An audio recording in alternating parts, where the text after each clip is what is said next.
नमस्कार बच्चों, सभी बच्चों का बहुत बहुत स्वागत है आपके अपने चैनल अनीता शिक्षा पे। बच्चों, आज हम करने वाले हैं आपकी 8th क्लास की RSCRT वाली जो वर्कबुक है उसका असेसमेंट नंबर 3। तो इसमें ग्रामर के क्वेश्चंस हम देखेंगे कि किस तरह के क्वेश्चन आपके एग्ज़ाम में आते हैं और कैसे आपको उनके क्वेश्चंस को फ्रेम करना होता है। जैसा कि इस असेसमेंट नंबर 3 में आप देख पा रहे हैं, इस तरह का अगर क्वेश्चन आपको आए तो आपको उसको किस तरह से करना है। यहाँ पर देखिए आंसर दिया हुआ है दैट इज़ अ मशीन, यानी कि वह एक मशीन है।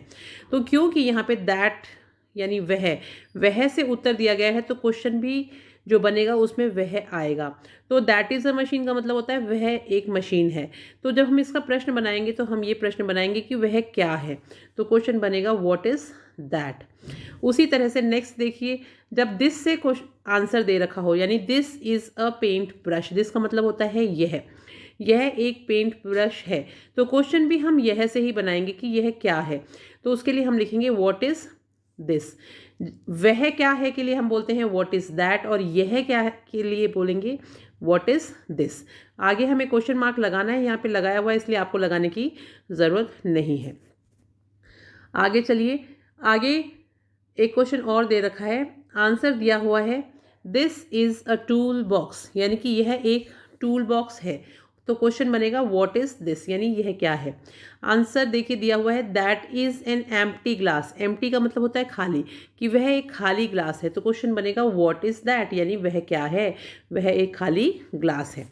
विल और शैल को यूज़ करना है। विल और शैल को हम तब यूज़ करते हैं जब हम भविष्य के बारे में कोई बात करते हैं कि ऐसा हम करेंगे, करेगा, तो उस समय हम विल और शैल को यूज़ करते हैं। तो इसमें एक विल और शैल को कैसे यूज़ करना है, आई और वी इनके साथ में लगता है शैल, और बाकी जो सब्जेक्ट्स होते हैं उनके साथ में लगता है विल। तो क्योंकि ये जो क्वेश्चन आपको यहाँ पे 5 प्रश्न दिए हुए हैं फिल इन द ब्लैंक्स में, दे से शुरू हो रहा है, सेकंड गार्गी से शुरू हो रहा है, थर्ड प्रखर से शुरू हो रहा है, फोर्थ पाखी, ये भी एक नाम है उससे शुरू हो रहा है, फिफ्थ कनिष्का, ये भी एक नाम से शुरू हो रहा है। इसलिए इन सब में हमने विल लगाया है, क्योंकि यहाँ पे जो सब्जेक्ट है वो किसी का या तो नाम है या फिर वे यानी दे, उससे शुरू हुआ है। लेकिन अगर यहाँ पर अगर इन किसी भी सेंटेंस में आई और वी होता है तो हम वहाँ पर शैल लगाएंगे। तो चलिए देख लेते हैं सेंटेंसेस किस तरह से किए हुए हैं। पहला सेंटेंस है they will cook food tomorrow, वो कल खाना बनाएंगे। सेकंड देखिए, Gargi will write an essay for tomorrow's competition, कल के प्रतियोगिता के लिए गार्गी ऐसे लिखेगी यानी लेख लिखेगी। Prakhar will participate in sports day programs on Monday, यानी प्रखर जो है सोमवार को होने वाले जो खेलकूद के कार्यक्रम हैं उनमें भाग लेगा। पाखी will enjoy the school trip next month, पाखी अगले महीने होने वाली जो स्कूल की ट्रिप है उसको एंजॉय करेगी। Kanishka will sing a song after this dance performance, यानी कि इस नृत्य परफॉर्मेंस के बाद में, यानी जो नृत्य हो रहा है इसके बाद में कनिष्का जो है वो गाना गाएगी। इस तरह से भी आपके क्वेश्चन आ सकता है कि 1 वर्ड लिखना होगा आपको, right 1 word for the given statement. एक स्टेटमेंट दिया हुआ है, उसके लिए आपको एक शब्द चुनना है। जैसे पहला देखिए, अ person who makes wooden doors, ऐसा व्यक्ति जो लकड़ी के दरवाजे बनाता है उसको हम क्या बोलते हैं, हम उसको हिंदी में खाती और इंग्लिश में कारपेंटर बोलते हैं। A person who takes care of plants in garden, ऐसा व्यक्ति जो कि हमारे पेड़ पौधों की देखभाल करता है उसको क्या बोलते हैं, हम उसको माली बोलते हैं हिंदी में, और इंग्लिश में बोलते हैं gardener. A person who makes fittings and repairs in bathrooms, ऐसा व्यक्ति जो हमारे घर में बाथरूम के अंदर जो फिटिंग्स वगैरह होती हैं उनको सही करता है, नल वगैरह का काम करता है, उसको हम प्लम्बर बोलते हैं। और अ person who paints on the wall, ऐसा व्यक्ति जो कि दीवारों के ऊपर पेंट करने का काम करता है उसको हम पेंटर बोलते हैं। तो इस तरह से आएगा। तो आपको ये सब वर्ड्स जो हैं इनकी स्पेलिंग याद होनी चाहिए, कारपेंटर, गार्डनर, प्लम्बर और पेंटर। और भी बहुत सारे ऐसे वर्ड्स हैं जो आप याद कर सकते हैं। Fourth question, write the homophones same sounding words. What are homophones, homophones का क्या मतलब होता है, क्या होते हैं होमोफोन्स। होमोफोन्स का मतलब होता है सेम साउंडिंग वर्ड्स, ऐसे शब्द जो कि बोलते समय उच्चारण जिनका एक जैसा होता है, उनकी स्पेलिंग्स डिफरेंट होती हैं और उनके मीनिंग्स भी डिफरेंट होते हैं, सिर्फ उनका उच्चारण एक जैसा होता है। जैसे देखिए पहला वर्ड है यहाँ पे सेल और सेल, इस सेल का मतलब होता है बेचना और इस सेल का मतलब होता है जो हम नाव चलाते हैं पानी में, उसके लिए यूज़ किया जाता है। नेक्स्ट क्वेश्चन देखिए, हेयर यानी बाल और हेयर यानी खरगोश। बोलते हेयर है दोनों को, लेकिन दोनों की स्पेलिंग अलग है, मीनिंग अलग है। नेक्स्ट देखिए, वन एंड वन। वन यानी जीतना, WN, और ONE, वन यानी एक। नेक्स्ट देखिए, सन एंड सन, SON। सन का मतलब होता है बेटा और SUN सन का मतलब होता है सूरज। सी एंड सी यानी देखना और सी यानी समुद्र। मेल और मेल का मतलब होता है पुरुष और इस मेल का मतलब होता है डाक। तो अब देखते हैं वर्कशीट नंबर 14, और इस वर्कशीट में हम क्या करने वाले हैं, right the name of the colours that rhyme the following words. यानी कि आपको राइमिंग वर्ड्स लिखने हैं, या राइमिंग वर्ड्स का मतलब होता है तुकबंदी करना, कि शब्द जो हैं वो जब बोले जाते हैं तो वो एक जैसा उच्चारण देते हैं।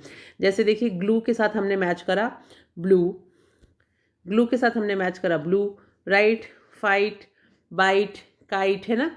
क्राउन के साथ ब्राउन, ट्रे, ग्रे, प्रे। इस तरह से आप आगे और भी वर्ड्स यूज़ कर सकते हैं। टर्टल, पर्पल, बेड के साथ फेड, शेड, सैक के साथ बैक, हैक, रैक, हेलो के साथ येलो, पिलो, है ना। सिंक के साथ में पिंक, ड्रिंक, स्क्रीन के साथ में ग्रीन। तो इस तरह से ये वर्ड्स आप याद कर सकते हैं। मैंने कुछ एग्जांपल्स लिखे हैं, आप दूसरे वर्ड्स भी लिख सकते हैं। अब देखिए, जो हमारा इंद्रधनुष होता है उसको हम बोलते हैं इंग्लिश में रेनबो। अब रेनबो के अंदर कौन कौन से कलर होते हैं वो आप इस वर्ड से याद करेंगे, विबग्योर याद कर लीजिए। अब ये जितने भी लेटर्स हैं, VIBGYOR, ये 7 लेटर्स हैं और इन 7 लेटर्स से अलग अलग जो कलर्स हैं उनको आप पहचान सकते हैं।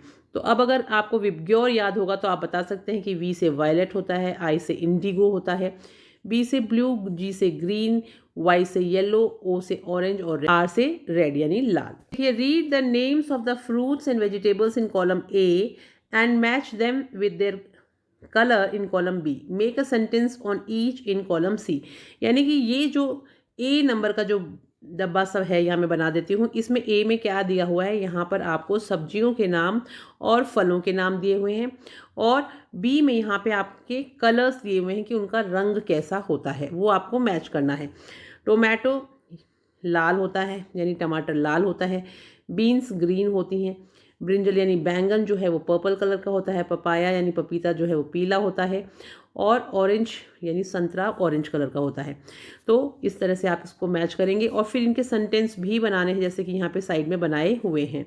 तो beans are green, brinjal is purple, क्योंकि यहाँ पे बीन्स हैं इसलिए हमने आर यूज़ किया है। Papaya is yellow and orange is orange. अब हम करते हैं हमारी worksheet number 15, arrange the words in the dictionary order. आपको डिक्शनरी ऑर्डर में इन शब्दों को अरेंज करना है।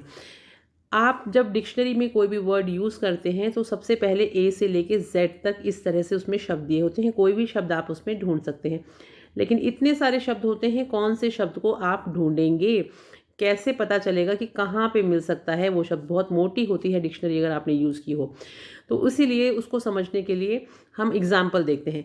मान लीजिए आपके पास आपको A वर्ड से इस तरह से ये सारे के सारे जो शब्द हैं ये दिए हुए हैं, आपको दे दिया एंट, एप्पल, एनिमल, अरेंज और एक्सेप्ट। अब आप इनको कैसे क्रम में ढूंढेंगे कि सबसे पहले आपको कौन सा शब्द मिलेगा। इसको करने के लिए सबसे पहले बच्चों हम ये देखते हैं कि पहला अक्षर जो है वो क्या है। तो सब में देखिए पहला अक्षर ए और ए है, ठीक है, हो गया।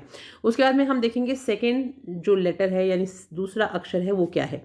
इसमें है एन, इसमें है पी, इसमें है एन, इसमें है आर और इसमें है सी। तो ये जो सेकेंड लेटर है, अब हम सिर्फ इसको देखते हैं कि अब फर्स्ट लेटर तो सबका सेम था। सेकेंड लेटर में इसमें है एन, इसमें है पी, इसमें है एन, इसमें है आर, इसमें है सी।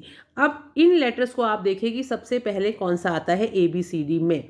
जब आप इसको देखेंगे तो आप देखेंगे कि सबसे पहले इनमें से सी आएगा, ठीक है। तो इसका मतलब आपका पहले नंबर पर ये शब्द लिखना है आपको। उसके बाद में आप नेक्स्ट देखिए, सी के बाद में बचे हुए में से ये भी जो बचे हुए शब्द हैं, हमने देखा कि पहला हमारा हो गया एक्सेप्ट, ठीक है। अब बचे हुए में आपके दो ऐसे शब्द हैं जो एन से शुरू हो रहे हैं, यानी कि सेकेंड जो लेटर है वो एन है। एक तो एनिमल में है और एक एंट में है। अब आपको बाकी कोई वर्ड्स को छोड़ देना है। अब इन दो वर्ड्स को आप देखना है, क्योंकि इन दोनों में एन और एन है। अब एन के बाद में थर्ड लेटर जो है वो देखिए कि कौन सा पहले आता है, क्योंकि ए और एन तो कॉमन हो गया। अब इसमें है टी और इसमें है आई।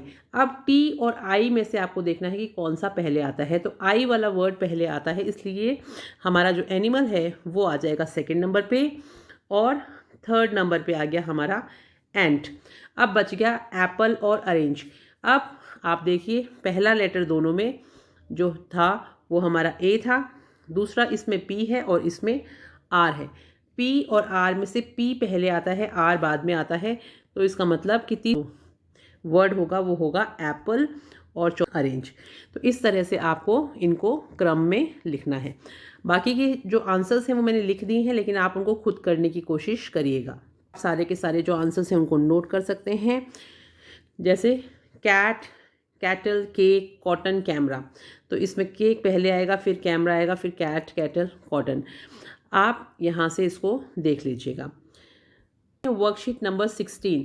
अब ये जो वर्कशीट नंबर 16 है इसमें हमें नाउन को पहचानना है। नाउन होता है नेमिंग वर्ड बच्चों। नाउन का मतलब होता है संज्ञा, यानी कि किसी भी व्यक्ति, किसी भी जानवर, किसी भी जगह या किसी भी वस्तु का जो नाम होता है उसको हम नाउन बोलते हैं।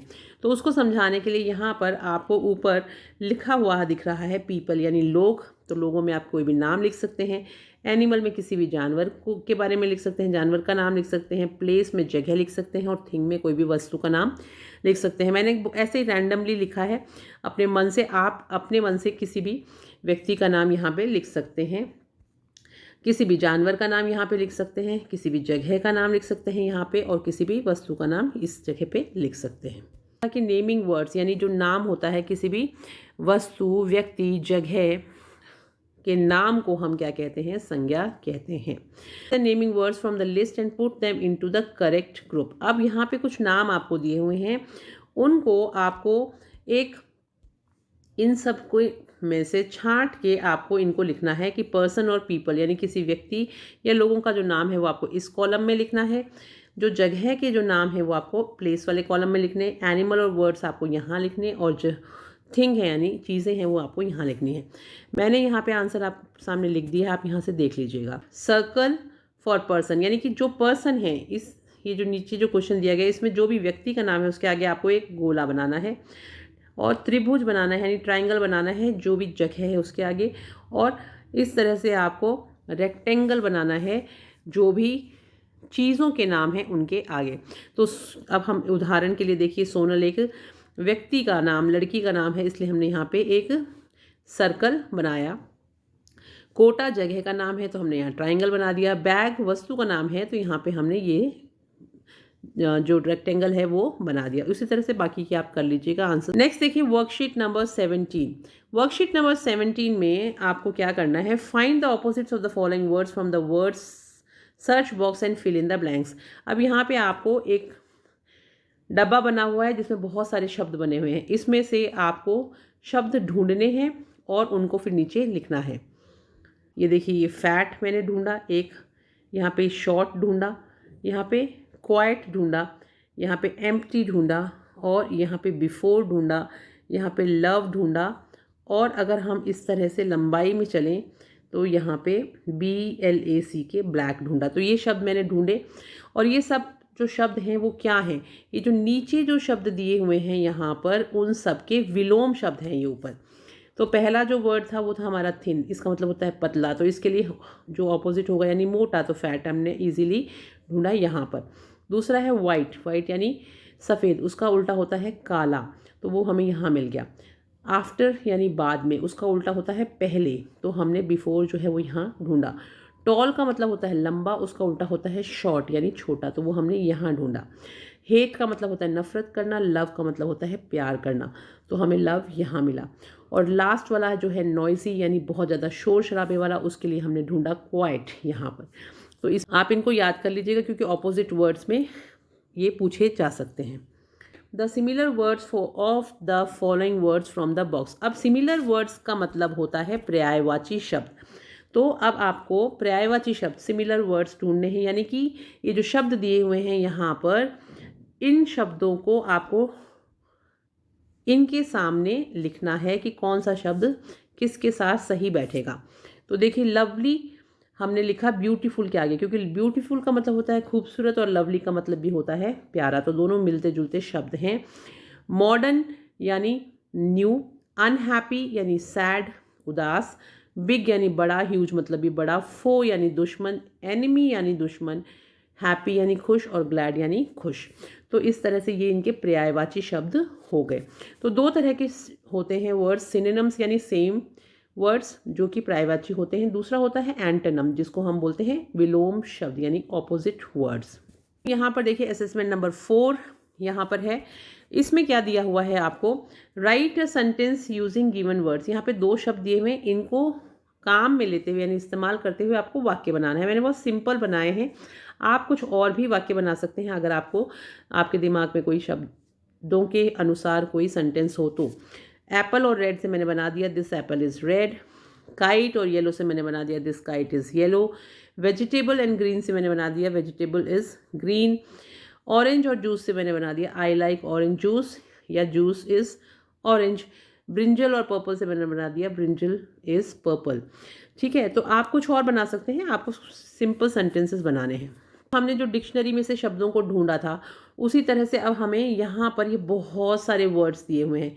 इन वर्ड्स में से अब आपको क्रम से छांटना है कि कौन कौन से वर्ड्स जो हैं वो पहले आएंगे, कौन कौन से बाद में आएंगे। मैंने यहाँ पर एग्जाम्पल लिखा है, जैसे कि एनिमेशन फर्स्ट नंबर पे आ गया, सेकंड नंबर पे एंकल आ गया, थर्ड नंबर पे क्लास आ गया, फोर्थ पे इंग्लिश आ गया, एनवायरनमेंट आ गया। तो इस तरह से आप इसको आगे कंटिन्यू कर सकते हैं। देखिए, read the paragraph given below and underline the naming words. अब आपको इस पैराग्राफ को पढ़ना है, अनुच्छेद को पढ़ना है और इनमें से नेमिंग वर्ड्स को ढूंढना है। बच्चों, नेमिंग वर्ड्स कौन से होते हैं, जो हमें किसी चीज़ का जो नाम होता है उसके बारे में बताते हैं, यानी कि जो नाउन होते हैं उनको हम नेमिंग वर्ड्स बोलते हैं। तो वन डे अ बटरफ्लाई, तो बटरफ्लाई जो है यानी तितली एक नेमिंग वर्ड है। गार्डन नेमिंग वर्ड है। बर्ड नेमिंग वर्ड है। आगे देखते हैं हम, फ्लावर नेमिंग वर्ड है। वापस फ्लावर आ गया, बर्ड आ गया, बटरफ्लाई आ गया, बर्ड आ गया। तो ये सारे के सारे नेमिंग वर्ड्स हैं। अब कोई छूट गया हो तो आप और ध्यान से इसको देख लीजिएगा। आपको ऑपोजिट्स लिखने हैं, यानी विलोम शब्द लिखने हैं, यानी कि एंटोनिम लिखने हैं। गो यानी जाना, उसका विलोम होगा कम यानी आना। अप यानी ऊपर, डाउन यानी नीचे। हेल्दी यानी स्वस्थ और अनहेल्दी यानी अस्वस्थ। दिस यह और दैट वह। गुड यानी अच्छा और बैड यानी बुरा। पुअर यानी गरीब और रिच यानी अमीर। अब match the words which are similar in meaning, यानी कि अब हमें क्या लिखना है, सिनोनिम लिखने हैं, यानी कि पर्यायवाची शब्द लिखने हैं। तो इम्पॉर्टेंट का हो जाएगा सिग्निफिकेंट, लेजी का हो जाएगा आइडल, स्मॉल का हो जाएगा टाइनी, वीक का हो जाएगा फीबल और हार्ड का हो जाएगा टफ और ट्रू का हो जाएगा जेन्युइन। आप इनको याद कर लीजिएगा बच्चों। 18 देखते हैं इसमें क्या है। Sometimes we join 2 words to make a describing word. Example, Anil was a good natured man, everybody liked him. यानी कि अब हमारे को डिस्क्राइबिंग वर्ड्स देखना है। डिस्क्राइबिंग वर्ड्स क्या होते हैं बच्चों, डिस्क्राइबिंग वर्ड्स होते हैं जो कि हमें किसी चीज़ के बारे में और ज़्यादा अच्छी तरह से बताते हैं और जिसको हम बोलते हैं विशेषण, यानी कि एडजेक्टिव। ठीक है, तो पहले हमने नेमिंग वर्ड्स पढ़ा था जिसको कह सकते हैं हम नाउन। अब हम पढ़ रहे हैं डिस्क्राइबिंग। पहले हमने नेमिंग वर्ड्स पढ़ा था यानी नाउन के बारे में, अब हम पढ़ रहे हैं एडजेक्टिव्स के बारे में यानी कि डिस्क्राइबिंग वर्ड्स के बारे में, यानी विशेषण के बारे में जो किसी चीज़ की विशेषता बताता है। विशेषण एक से ज़्यादा भी लग सकते हैं एक साथ। जैसे हमने बोला कि वह तेज़ दौड़ता है, तो तेज़ विशेषण हो गया क्योंकि वो दौड़ता कैसे है, तेज दौड़ता है। लेकिन अगर मैंने बोला कि वो बहुत तेज़ दौड़ता है तो बहुत भी जो है वो भी एक डिस्क्राइबिंग वर्ड है। तो बहुत भी हो गया और तेज भी हो गया, यानी दोनों ही डिस्क्राइबिंग वर्ड्स हो गए। तो इसी तरह से हमें यहाँ पर इस क्वेश्चन में लिखने हैं। Here are some more describing words. Use them to complete the given paragraph. यहाँ पे कुछ describing words लिखे हुए हैं, इनको काम में लेते हुए आपको ये जो नीचे दिया हुआ है पूरा पैराग्राफ, इस पूरे पैराग्राफ को कंप्लीट करना है। अब Mrs Das has a part time job in a cloth shop. Yesterday an old looking woman walked into the shop. She was wearing high-heeled shoes. A dog was with her. I want a long-sleeved shirt for my dog, please, she said. For your dog? Asked Mr. Das, open-mouthed in surprise. Replied the woman, I want him to be well dressed in my next party. तो यहाँ से हमने ऊपर तो ये जो ऊपर दिए हुए थे सारे वर्ड्स, इनमें से हमने ढूंढ के यहाँ पे कंप्लीट कर दिया इस सेंटेंस के हेल्प से पूरे के पूरे पैराग्राफ को। इसको आप समझ लीजिएगा। नेक्स्ट क्वेश्चन देखिए, fill in the blanks with correct words. सही शब्द के साथ में आपको इन फिल इन द ब्लैंक्स को पूरा करना है, यानी रिक्त स्थानों की पूर्ति करनी है। श्रद्धा इज़ अ ब्यूटीफुल लेडी. दो वर्ड दिए हुए हैं, ब्यूटी यानी खूबसूरती और ब्यूटीफुल यानी खूबसूरत। तो श्रद्धा खूबसूरत महिला है, तो इसलिए हमने यहाँ पे भरा beautiful. Maharana Pratap was a brave king, क्योंकि ब्रेव मतलब होता है बहादुर और ब्रेवरी मतलब होता है बहादुरी, तो महाराणा प्रताप जो हैं वो एक बहादुर राजा थे. My father was a kind man, तो यहाँ पे आ गया kind. This is an important question, महत्वपूर्ण. Kamlesh is a courageous boy.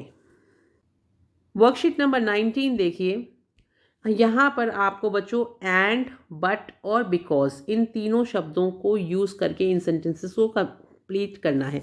अब पहले तो आप ये समझ लीजिए कि एंड का मतलब क्या होता है. एंड का मतलब होता है और. कोई भी चीज़ जो एक से ज़्यादा होती है हम बोलते हैं ये और वो, ठीक है ना. राम और श्याम, गीता और सीता, फूल और सब्जी. तो जहाँ पे और लगाना हो वहाँ पे हम लगाते हैं एंड. और बट का मतलब होता है लेकिन, तो जहाँ पे लेकिन लिखना हो वहाँ पे हम बट यूज़ करेंगे. बिकॉज का मतलब होता है क्योंकि, तो जहाँ पर हमें क्योंकि को यूज़ करना हो वहाँ पे हम लिखेंगे बिकॉज. तो अब देखते हैं पहला सेंटेंस. आई वॉज फ्राइटेन, मैं डरा हुआ था, बट क्यूरियस, लेकिन मैं जिज्ञासु था. I decided to go to a beach, मैंने बीच पे जाने का निश्चय किया. And walk along the sea shore. I run as fast as I could, मैं दौड़ा जितना तेज़ मैं दौड़ सकता था. But I couldn't catch him, लेकिन मैं उसको पकड़ नहीं सका. आई वॉज वेरी टायर्ड, मैं बहुत थका हुआ था. एंड कन्फ्यूज, और उलझा हुआ भी था. Himanshu plays cricket and Bhupesh plays football, Himanshu cricket खेलता है और भूपेश फुटबॉल खेलता है. Kamal can't come to school because he is ill. I am crying because I have fallen down from the cycle. Rani and Rahul are my best friends. I go to school because I want to study. He is poor but honest. Nikita takes milk and fruits regularly. The teacher punished the students because they were making noise. He worked hard but could not get success. Raju is both singer and dancer. My brother and I are writing essays. चलिए बच्चों, अब करते हैं worksheet number 20. यहाँ पर आप देखिए क्या दिया हुआ है. आपको यहाँ पर एक पैराग्राफ दिया हुआ है, उस पैराग्राफ को आपको पढ़ना है और उसके बाद में आपको नीचे ही दिए हुए जो प्रश्न हैं उनके उत्तर लिखने हैं.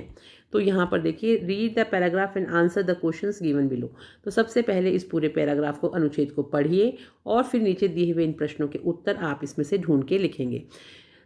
Udaipur, situated in south of Rajasthan, is popularly known as the city of lakes. It has many big and small ponds and lakes like the Pichola Lake, Fateh Sagar and Swaroop Sagar. It was Maharana Uday Singh who founded the city of Udaipur. तो ये हमने पढ़ लिया. अब हम इन प्रश्नों के उत्तर ढूंढेंगे जो यहाँ पे क्वेश्चन नीचे दिए हुए हैं. तो बच्चों देखो, पहला क्वेश्चन है, which city is known as the city of lakes, कौन सा शहर झीलों की नगरी कहा जाता है. तो Udaipur is known as the city of lakes. इस तरह से आंसर लिख सकते हैं.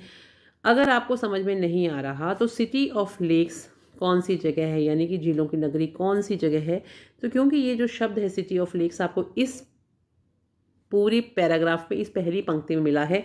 तो आप यहाँ से आंसर लिखिएगा, Udaipur situated in the south of Rajasthan is popularly known as the city of lakes. तो ये आपका हो गया answer number 1। Same to same आप लिख सकते हैं, कोई ज़रूरी नहीं है कि आप इस तरह से आंसर लिखें। अगर आप ये पूरा यहाँ से लिख देंगे 2 लाइन तो भी आपका आंसर कंप्लीट माना जाएगा। Who was the founder of Udaipur, यानी कि उदयपुर जो है उसकी स्थापना किसने की। तो यहाँ पर देखिए, it was Maharana Uday Singh who founded the city of Udaipur. तो यहाँ से आप आंसर लिख सकते हैं बिल्कुल सेम ऐसे कैसे, नहीं तो अपने शब्दों में लिखना चाहें तो Maharana Uday Singh was founder of Udaipur ऐसे भी लिख सकते हैं। Write names of the lakes that are in Udaipur. Udaipur में कौन कौन सी झीलें हैं उनके नाम लिखने हैं। मैंने आंसर लिखा है यहाँ, the Pichola lake, Fateh Sagar, Swaroop Sagar are the lakes इन उदयपुर। आपको अगर नहीं समझ में आ रहा तो क्योंकि क्वेश्चन पूछा है lakes that are in Udaipur, यानी झीलों के बारे में पूछा है जो उदयपुर में है। ये लाइन आपको ऐसे की ऐसे ऊपर पैराग्राफ में मिल जाएगी, वहाँ पे आपको मैं दिखाती हूँ। It has many big and small ponds and lakes, the Pichola lake, the Fateh Sagar and Swaroop Sagar. तो यहाँ से आप इसका आंसर सेम टू सेम यहाँ तक लिख सकते हैं। ये आपका आंसर नंबर 3 हो जाएगा। फोर्थ जो क्वेश्चन है, right the word from the paragraph which means located. Located का मतलब होता है स्थित, और हम उसको इंग्लिश में दूसरा वर्ड जो इस पैराग्राफ में आया है वो आया है सिचुएटेड। तो सिचुएटेड का मतलब भी होता है स्थित और लोकेटेड का मतलब भी होता है स्थित। तो आपको सिचुएटेड शब्द ढूंढ के इसमें से इसके सामने लिखना है। बच्चों वर्कशीट नंबर 21, इसमें आपको क्या करना है, complete the sentences using words given in brackets as subject and object. तो आपको इन वाक्यों को पूरा करना है और उसमें आपको ढूंढने हैं। तो सब्जेक्ट होता है, फिर वर्ब होती है और फिर ऑब्जेक्ट होता है। इस तरह से सेंटेंसेस बनते हैं। सब्जेक्ट यानी कौन कर रहा है, जो काम होता है वो आपकी वर्ब हो जाती है और जो काम किया जाता है वो आपका ऑब्जेक्ट हो जाता है। तो जैसे कि यहाँ पे दिया हुआ है द मून द स्काई, तो हम यहाँ पे लिख सकते हैं the moon shines in the sky, यानी कि जो चंद्रमा है वो आसमान में चमकता है। Jaipur is the capital of Rajasthan. Jaipur जो है वो राजस्थान की राजधानी है। पॉन्ड स्टार्टेड टू ड्राई, यानी तालाब सूखना शुरू हो गया। Pooja is my best friend, Pooja मेरी पक्की सहेली है। किंग लिव्ड इन पैलेस, राजा महल में रहते हैं। Trains come to railway station daily. Painter paints beautiful pictures, painter paints beautiful pictures. Mother took her to the market. Kiran remove all things from room, he missed the school bus. Underline the predicate in the following sentences. ये जो word है predicate बच्चों, ये आपके लिए नया है। Predicate जो वर्ड है इसके का मतलब है कि आपको यहाँ पे जो नीचे सेंटेंसेस दिए गए हैं उसमें वर्ब्स कौन सी हैं, यानी क्या क्रिया है, क्रिया को ढूंढना है, यानी क्या काम हो रहा है उसको ढूंढना है। तो चलिए देखते हैं। जो पहला सेंटेंसेस है, a boy is riding on a horse, यानी कि जो लड़का है वो घोड़े पे सफारी कर रहा है। तो सवारी जो कर रहा है, राइडिंग जो वर्ड है, इज़ राइडिंग जो है वो आपका प्रेडिकेट हो गया। इज़ राइडिंग ऑन, ये हो गया आपका प्रेडिकेट, क्योंकि बॉय अ बॉय जो है ये तो आपका सब्जेक्ट हो गया और अ हॉर्स आपका ऑब्जेक्ट हो गया। तो बीच का जो ये बचा हुआ है ये आपका हो गया प्रेडिकेट। उसी तरह से अगला वाक्य देखिए, my parents work in a hospital, यानी मेरे माँ बाप हॉस्पिटल में काम करते हैं। तो माई पेरेंट्स जो है वो आपका सब्जेक्ट हो गया। हमें ढूंढना क्या है, काम क्या हो रहा है, वर्क इन, काम करता है, कहाँ पे करता है, हॉस्पिटल में। तो हॉस्पिटल हमारा ऑब्जेक्ट है, माई पेरेंट्स सब्जेक्ट है और वर्क जो है, वर्क इन जो है हमारा प्रेडिकेट है। Suresh and Gopal are watching TV, Suresh and Gopal subject हो गए, आर वॉचिंग हमारा प्रेडिकेट हो गया और टीवी हमारा ऑब्जेक्ट हो गया। दे वर प्लेइंग खो खो, दे हमारा सब्जेक्ट हो गया, वर प्लेइंग हमारा प्रेडिकेट हो गया और खो खो जो है वो हमारा ऑब्जेक्ट हो गया। My sister is making pictures, तो इज़ मेकिंग हमारा प्रेडिकेट हो गया, माई सिस्टर हमारा सब्जेक्ट हो गया और पिक्चर्स जो है वो हमारा ऑब्जेक्ट हो गया। तो आपको सिर्फ प्रेडिकेट बोला है ढूंढने के लिए, तो आपको प्रेडिकेट्स जो हैं वो सिर्फ उनको ही अंडरलाइन करना है जैसा मैंने कर रखा है। इसमें नंबर 5 हम करते हैं। इसमें क्या दिया हुआ है, अब तक जो हमने पढ़ा उसकी एक तरह से ये रिवीजन हो जाएगी। Fill in the blanks with the correct words and, but और बिकॉज, इन तीनों शब्दों को यूज़ करते हुए हमें इस जो सेंटेंसेस हैं उनको कंप्लीट करना है। मैंने पेपर कर रखा है, आगे मैं आपको पूरा समझा चुकी हूँ, इसलिए सिर्फ आंसर्स बता देती हूँ। Tamanna and her friends go for a walk daily. Parrot can eat green chillies but animals can't. Swami will jump high because he is an athlete. Honey has a ball and a bat, but he plays football because his friends like to play football. Identify and underline the subject and predicate. अब आपको यहाँ पे दो चीज़ें ढूंढनी है। Subject ढूंढना है यानी कौन जो काम करने वाला है, इस सेंटेंस में क्या बात हो रही है, कौन कर रहा है, वो हो गया आपका कर्ता यानी कि सब्जेक्ट। और प्रेडिकेट यानी जो वर्ब है यानी क्या काम हो रहा है उसको ढूंढना है आपको। तो दिल्ली सब्जेक्ट है, इज़ द कैपिटल आपका प्रेडिकेट है। Delhi is the capital of India, तो दिल्ली सब्जेक्ट है, इज़ द कैपिटल आपका प्रेडिकेट है। Rita looked everywhere for him, तो यहाँ पर रीटा आपका सब्जेक्ट है और लुक्ड एवरीवेयर आपका प्रेडिकेट है। They are going to Delhi for the wedding, they subject हो गया, are going to Delhi for आपका प्रेडिकेट हो गया। Ajit is sleeping under the jamun tree, तो अजीत सब्जेक्ट हो गया, स्लीपिंग अंडर जो है वो आपका प्रेडिकेट हो गया। Trees help us by giving would, fruits, leaves etcetera, तो ट्रीज सब्जेक्ट हो गया, हेल्प अस बाय गिविंग जो है आपका प्रेडिकेट हो गया। With adjectives given in the box, अब आपको एडजेक्टिव्स यानी जो विशेषण हैं जो किसी चीज़ की विशेषता बताते हैं उनको यूज़ करते हुए इन सेंटेंसेस को पूरा करना है। यहाँ पे ये 4 शब्द दिए हुए इनको भरना है। My mother was a good woman, मेरी माँ अच्छी महिला थी। Deepika is good at maths, she will get good marks. The table is very heavy so I can't lift it, यानी टेबल बहुत भारी है इसलिए मैं उसको उठा नहीं सकता। Karan is very poor, he can't buy a motorcycle, Karan बहुत गरीब है इसलिए वो मोटरसाइकिल नहीं खरीद सकता। ये answer the questions based on text, यानी आपको एक पूरा का पूरा अनुच्छेद दिया हुआ है, ये यहाँ से आपको पढ़ना है और उसके बाद में नीचे प्रश्न दिए हुए हैं, उन प्रश्नों के उत्तर इस पूरे अनुच्छेद में से ढूंढ के लिखने हैं। तो चलिए स्टार्ट करते हैं। पहले हम पूरा पैराग्राफ पढ़ लेते हैं और फिर हम करते हैं क्वेश्चंस के answers. Many festivals are celebrated in India, Deepavali is one of them, it is celebrated on Kartik Amavasya. Lord Rama returned to Ayodhya on this day after 14 years of exile. People wear new clothes and celebrate the festivals with sweets and crackers. चलिए अब दिवाली के बारे में बताया गया है, कब मनाई जाती है और क्यों मनाई जाती है और हम क्या क्या करते हैं।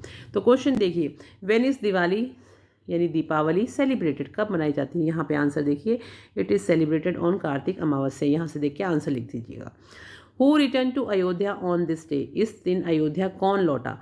Lord Rama return to Ayodhya on this day after 14 years of exile, यानी 14 बरस के वनवास के बाद में भगवान राम जो है वो अयोध्या वापस लौटे थे। नेक्स्ट क्वेश्चन देखिए, find out the opposite of the word old. Old जो शब्द है उसका विलोम शब्द ढूंढना है। तो ओल्ड के 2 विलोम शब्द होते हैं, अगर हम उसको ओल्ड को पुराना माने तो उसका उल्टा होगा नया, और अगर हम ओल्ड को बूढ़ा माने तो उसका होगा यंग, क्योंकि ओल्ड के 2 मतलब होते हैं, पुराना और बूढ़ा। तो दोनों में से कोई भी आप इसका ऑपोजिट लिख सकते हैं। वर्कशीट नंबर 22, यहाँ पर बच्चों हम बहुत इंपॉर्टेंट एक चीज़ पढ़ने वाले हैं जिसको हम बोलते हैं प्रीफिक्स और सफिक्स। तो आखिर ये प्रीफिक्स और सफिक्स होता क्या है। प्रीफिक्स का मतलब होता है उपसर्ग, जिसको आप हिंदी में बोलते हैं उपसर्ग। उपसर्ग का मतलब होता है ऐसे शब्द जो किसी शब्द के आगे लग जाते हैं और एक नया शब्द बन जाता है।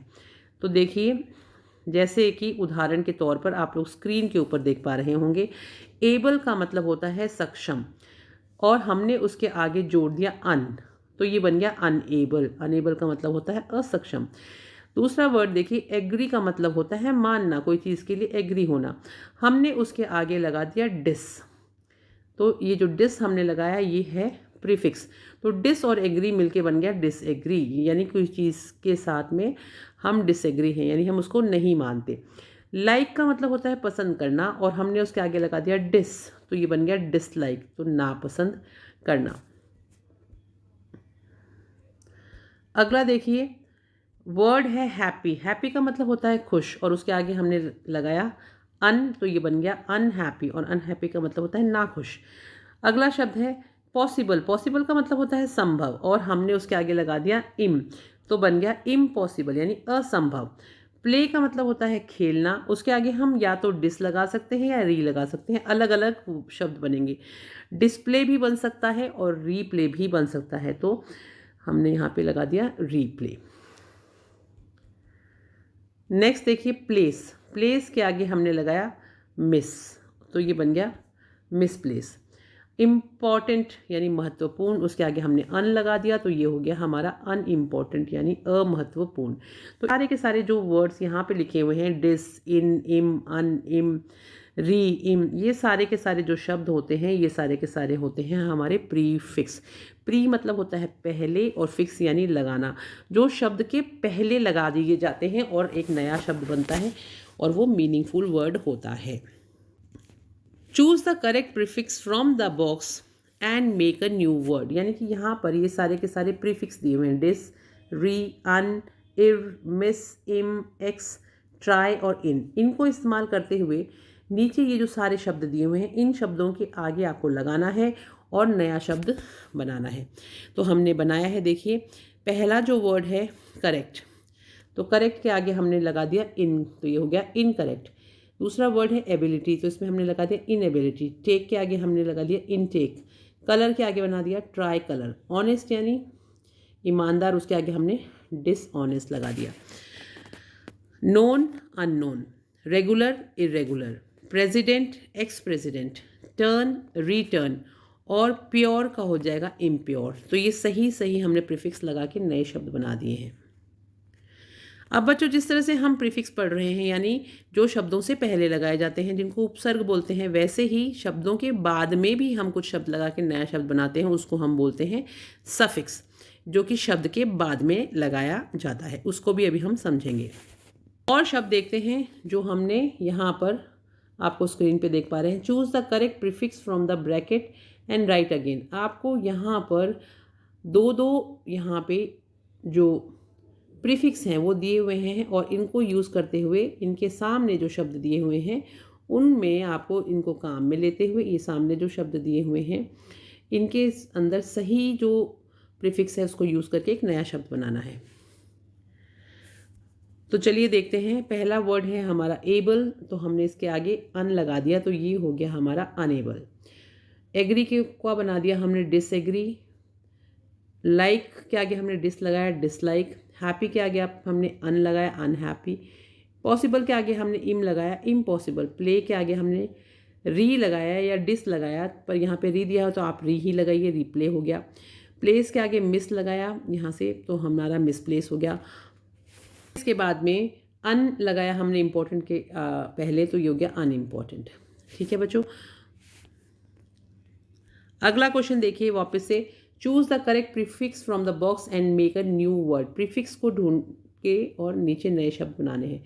करेक्ट से पहले हमने इन लगाया तो ये बन गया इनकरेक्ट, नया वर्ड बन गया इनकरेक्ट। अगला वर्ड देखिए, एबिलिटी से पहले हमने इन लगा दिया तो ये बन गया इनएबिलिटी। टेक से पहले हमने इन लगा दिया तो ये बन गया इनटेक। कलर से पहले हमने ट्राई लगा दिया तो ये हो गया ट्राई कलर। ऑनेस्ट से पहले हमने डिस लगा दिया तो वो बन गया हमारा नया शब्द डिसऑनेस्ट। नोन से पहले अन लगा दिया तो अननोन। रेगुलर से पहले इर लगा दिया तो इरेगुलर। प्रेसिडेंट से पहले एक्स लगा दिया तो एक्स प्रेसिडेंट। टर्न से पहले री लगा दिया तो रिटर्न। प्योर से पहले इम लगा दिया तो इम्प्योर। 23। तो जिस तरह से अभी हमने उपसर्ग पढ़े थे वैसे ही अब हम पढ़ने वाले हैं सफिक्स। सफिक्स का मतलब होता है प्रत्यय। प्रत्यय का मतलब होता है जो शब्द के बाद में लग के एक नया शब्द बनता है जिसका एक महत्वपूर्ण अर्थ भी होता है, उसको हम बोलते हैं सफिक्स वाले शब्द। तो सफिक्स का मतलब पीछे लगने वाला जो वर्ड्स होते हैं उनको बोलते हैं। यहाँ पर देखिए, add the suffix to the words and make a new meaningful word, यानी ये सारे के सारे सफिक्स हैं ward, ness, age, al, ful, less, ish, en, ly, ship और इव। ये शब्द के पीछे लग के हमें नया शब्द बनाना है। जैसे हमने डार्क के पीछे नेस लगाया तो डार्कनेस हो गया। पेन के पीछे फुल लगाया तो पेनफुल हो गया। होप के पीछे लेस लगाया तो होपलेस हो गया। सॉफ्ट के पीछे नेस लगाया तो सॉफ्टनेस हो गया। हेल्प के पीछे फुल लगाया तो हेल्पफुल हो गया। लॉजिक के पीछे अल लगाया तो लॉजिकल हो गया। ब्यूटी के पीछे फुल लगाया ब्यूटीफुल हो गया। और होम के पीछे ली लगाया तो होमली हो गया। होम के पीछे ली लगाया तो होमली हो गया। एक्ट के पीछे इव लगाया तो एक्टिव हो गया। गोल्ड के पीछे एन लगाया तो गोल्डन हो गया। चाइल्ड के पीछे इश लगाया तो चाइल्डिश हो गया। केयर के पीछे फुल लगाया तो केयरफुल हो गया। म्यूज़िक के पीछे अल लगाया तो म्यूज़िकल हो गया, आउट के पीछे वर्ड लगाया तो आउटवर्ड हो गया, बैक के पीछे लेस लगाया तो बैकलेस हो गया।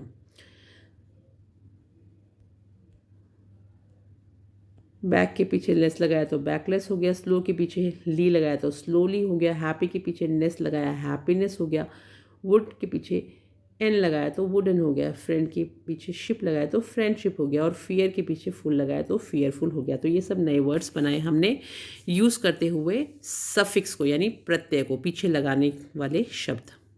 अब देखिए यहाँ पे worksheet number 24, complete the story by changing the verb into past form. जो भी यहाँ पे वर्ब्स दी हुई हैं, यानी कि क्रियाएं, वर्ब का मतलब होता है क्रिया, यानी जो भी काम होता है, जो हमारा एक्शन बताता है, उसको हम वर्ब्स बोलते हैं। तो यहाँ पे जितनी भी क्रियाएं हैं, जो भी एक्शन हो रहा है, उनको हमें चेंज करना है पास्ट फॉर्म में।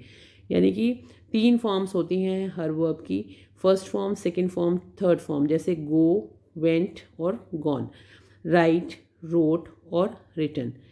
तो इस तरह से जो 3 फॉर्म्स होती हैं, उनमें से पास्ट फॉर्म हमें लिखनी है उन शब्दों की जो कि आपको यहाँ पर इस तरह से ब्रैकेट के अंदर दिए हुए हैं। तो चलिए अब इनको कंप्लीट कर लेते हैं। Complete the story by changing the verbs into the past form. तो पहले यहाँ से हम स्टार्ट करते हैं। वंस देयर लिव का लिव्ड हो जाएगा, a hare and a tortoise. They, यहाँ पे बी दिया हुआ है, बी के लिए या तो हम वॉज यूज़ करते हैं या वर यूज़ करते हैं, लेकिन क्योंकि यहाँ पे दे है तो दे के साथ हम वर यूज़ करेंगे, तो हमने लिखा they were best friends. The hare was, अब यहाँ पर भी बी है लेकिन हमने यहाँ पे वॉज लिखा क्योंकि यहाँ पे हेयर है, यानी कि खरगोश अकेला है, इसलिए हमने खरगोश था के लिए हम वॉज यूज़ करेंगे। Proud of his speed. One day the hare challenged the tortoise to have a race. तो चैलेंज का पास्ट फॉर्म हो गया challenge. The tortoise agreed, agree का पास्ट फॉर्म हो गया अग्रीड। दे बिगिन, बिगिन का second form है begin, to begin the race. The hare, run का सेकेंड फॉर्म है ran, very fast. Seeing his friend tortoise far behind, he stopped to take rest. Stop का second form हो गया stopped. He fell asleep, fall का second form हो गया fell. The tortoise continued his running and reached the target। तो continue का second form हो गया continued और reach का सेकेंड फॉर्म हो गया reached।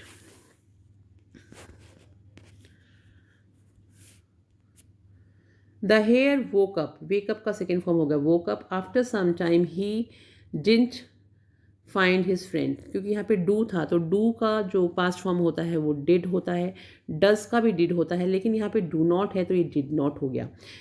He ran very fast, run का पास्ट फॉर्म होता है ran and reached the target point। reach का सेकेंड फॉर्म है reached। The tortoise was already there, तो यहाँ पे tortoise है इसलिए यहाँ पे was यूज़ किया है हमने B के लिए। The rabbit was, वापस rabbit है तो हमने was यूज़ करा। Very sad, he lost the race, और lost हो गया आप हमारा lose का सेकेंड फॉर्म। तो इस तरह से हमारी कहानी कंप्लीट। तो बच्चों ये जो कछुए और खरगोश की कहानी है इसको हमने पूरा किया, सिर्फ यहाँ पे जो वर्ब्स दी हुई थी उनको चेंज करके। तो आई होप इस तरह अगर क्वेश्चन आएगा तो आप लोगों के लिए बहुत ईजी हो जाएगा स्टोरी लिखना। आपको सिर्फ जो यहाँ पे ब्रैकेट्स में जो वर्ब्स दी हुई होती हैं उनको सेकेंड फॉर्म में चेंज करना है। जैसे यहाँ पे ये जो दी हुई थी वर्ब्स, इनको हमने सेकेंड फॉर्म में चेंज करके इस पूरी कहानी को कंप्लीट कर दिया। तो इसको आप ध्यान से पढ़ लीजिएगा, बहुत सिंपल है, आपको समझ में ज़रूर आएगा। तो आई होप बच्चों आपको यहाँ तक एक पूरा जो वर्कशीट से समझ में आ गई होंगी। इस वीडियो को आप अच्छे से देखिएगा, समझिएगा, सारी जो ग्रामर है उसको जब आप समझ जाएं तो आगे भी मैं एक और वीडियो आपको अपलोड करने वाली हूँ, उसको आप ज़रूर देख लीजिएगा, जिसमें हम एडवर्ब्स के बारे में पढ़ेंगे और भी बहुत सारी इंपॉर्टेंट चीज़ें हैं ग्रामर की जो हम कंप्लीट करने वाले हैं। तो don't miss the upcoming video also, और इसको देख के आई होप आपको हेल्प मिली होगी। अगर आप चैनल पर नए हैं तो जाने से पहले चैनल को लाइक, सब्सक्राइब और शेयर करना बिल्कुल मत भूलिएगा। And all the best for your exams. 6th, 7th, 8th के सभी बच्चे वर्कबुक कर सकते हैं। आप लोगों की वर्कशीट में ये सारे आंसर्स करवा दिए हैं मैंने। Thank you, have a nice day and good luck for your exams.